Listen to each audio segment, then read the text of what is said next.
বিসমিল্লাহির রহমানির রহিম। আজ এই 2014 সাল, অনেক রক্ত ঝরা, অনেক কান্না, অনেক অনেক বেদনা নিয়ে বাঙালি জাতির জন্য বিদায় নিচ্ছে 2014 সাল।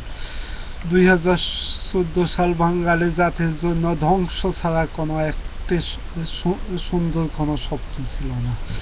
প্রতিটা মুহূর্ত ছিল বিপজ্জনক, প্রতিটা মুহূর্ত ছিল ধ্বংসের, এবং প্রতিটা দিনে ছিল কষ্টের বেদনা। এমন একটা বছর কাটে গেল বাঙালি জাতির জন্য। সকালবেলা একজন লোক বাড়ির থেকে বাইর হয়, বিকালবেলা সে কি জীবিত অবস্থায় বাড়িতে ফিরে আসবে তার কোনো নিশ্চয়তা ছিল না। এমন আজ পর্যন্ত তাও নিশ্চয়তা নেই। অনেক বেদনা, অনেক কান্না, অনেক 10 লক্ষাধিক লোককে পঙ্গু করে দেওয়া হয়েছে 2014 সালে, এবং এবং এবং প্রায় প্রায় 1 লক্ষাধিক লোককে হত্যা করা হয়েছে, কয়েক হাজার লোককে গুম করা হয়েছে, আরো কত বেদনা দেওয়া হয়েছে। বাংলাদেশের গার্মেন্টস শ্রমিককে ধ্বংস করে দেওয়া হয়েছে এই 2014 সালে। আওয়ামী সন্ত্রাসী নেতৃবৃন্দ তারা সবকিছু দেশের সব সম্পদ লুটপাট করে খেয়ে নিয়েছে, এবং এমনকি রেলে দুর্নীতি, পদ্মা সেতু দুর্নীতি, এমনকি শেয়ার বাজারের দুর্নীতি, ব্যাংকের দুর্নীতি, এমনকি এখন ঢাকা জেলখানার জায়গাটুকু এখন কিভাবে খাবে তার জন্য হা করে আছেন এই দুর্নীতিবাজ সরকার। উনি নাকি ওইখানে বিনোদন আয়োজন করবে এবং ওইখানে শপিং মহল করবে, ওইখানে আওয়ামী সন্ত্রাসী কুত্তাদেরকে দিয়ে শপিং মহল প্রতিষ্ঠিত করবে, সন্ত্রাসী আড্ডা প্রতিষ্ঠিত করবে। মানে এতদের সবাই আসে, আপনারা অনেক কষ্ট, অনেক বেদনা নিয়ে কেটে গেছে 2014 সাল। এখন আমরা আগামী দিনে 2015 সাল আমাদের জন্য আসতে যাচ্ছে, কিন্তু আমরা এখন আগামী বছর সুন্দরভাবে কিভাবে দেশ এবং জাতিকে বাঁচাতে পারি, সেই জন্য দেশ নেত্রী বেগম খালেদা জিয়ার হাত ধরে দেশ এবং জাতিকে প্রতিষ্ঠিত করার জন্য আমরা একটি অসহযোগ আন্দোলনের ডাক শুনতে চাই বিএনপি নেতৃবৃন্দর কাছ থেকে। এখন দেশের মাত্র 4% সন্ত্রাসী দেশকে তছনছ করে দিচ্ছে, কিন্তু অথচ তাদের বিপক্ষে অবস্থান নিয়েছে দেশপ্রিয় প্রেমিক জনতা, দেশের 96% জনগণ। কিন্তু তারপরও এত শক্তিশালী সশস্ত্র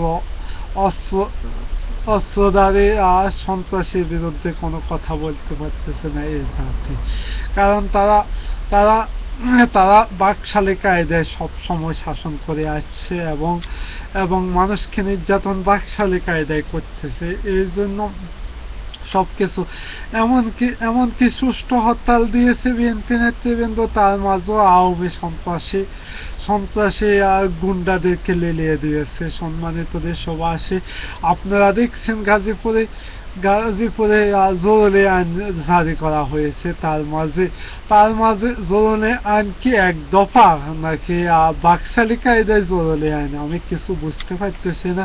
সম্মানিত দেশবাসী, আপনাদের কাছে একটাই প্রশ্ন, যদি জরুরি আইন জারি করা হয়, ওই আইন সবার জন্য, ওই আইন আওয়ামী সন্ত্রাসীদের জন্য জরুরি আইন না, শুধু বিএনপি নেতৃবৃন্দদের জন্য।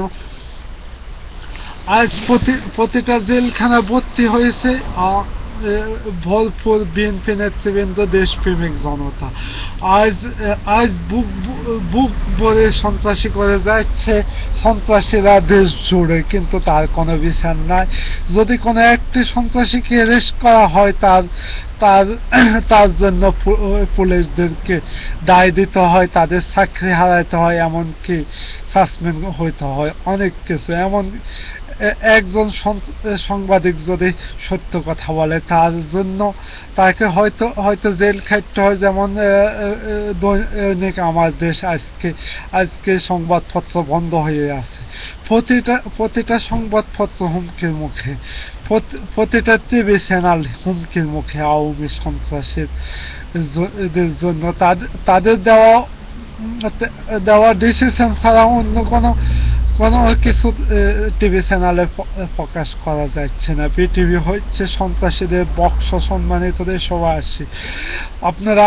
আপনারা এখন ধৈর্য ধরে তাকিয়ে থাকেন কোন দিন আসবে দেশ নেত্রী বেগম খালেদা জিয়ার অসহযোগ আন্দোলনের ডাক। যখন আসবে অসহযোগ আন্দোলনের ডাক, তখন সৈনিক জনতা এক হয়ে দেশ থেকে এই নাস্তিক খুনি অত্যাচারী সরকারকে তাড়াবো ইনশাআল্লাহ। এখন তারা বলতেছে জানুয়ারি মাসে তারা সুস্থ নির্বাচন করছে, তাহলে তাদের নির্বাচন কমিশনার এখন কোথায় আছে? হাসিনা লজ্জায় বাঁচে না, আর কত লাঞ্ছিত করবে জাতিকে, আর কত কষ্ট দিবি এই হাসিনা সরকার। সম্মানিত দেশবাসী, আর কষ্ট আমরা পেতে চাই না, আমরা এই জাতিকে গড়তে চাই। আজকে আমাদের গার্মেন্টস শিল্পী পুরোপুরি ধ্বংসের মুখোমুখি। আজকে ইন্ডিয়াতে বিনিয়োগ হচ্ছে বিশ্ব জুড়ে, কিন্তু আজ আমাদের এত ভালো প্রোডাক্ট থাকা সত্ত্বেও আমাদের দিকে কেউ তাকাচ্ছে না, কারণ আমাদের সরকার কুলাঙ্গার। সম্মানিত দেশবাসী, এই কুলাঙ্গার দিয়ে কি করা যায়?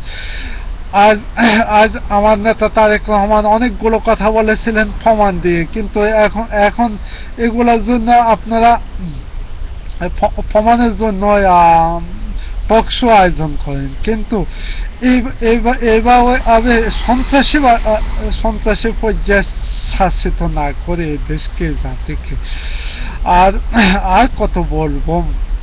এই সন্ত্রাসীর কথা বলা শুরু করা যায়, কিন্তু শেষ করা যায় না, আমি আগে বলেছি। সম্মানিত দেশবাসী, আজকে মতো বিদায় নিচ্ছি বলে খোদা হাফেজ। বাংলাদেশ জাতীয়তাবাদী জিন্দাবাদ, দেশ নেত্রী খালেদা জিয়া জিন্দাবাদ, খোদা হাফেজ।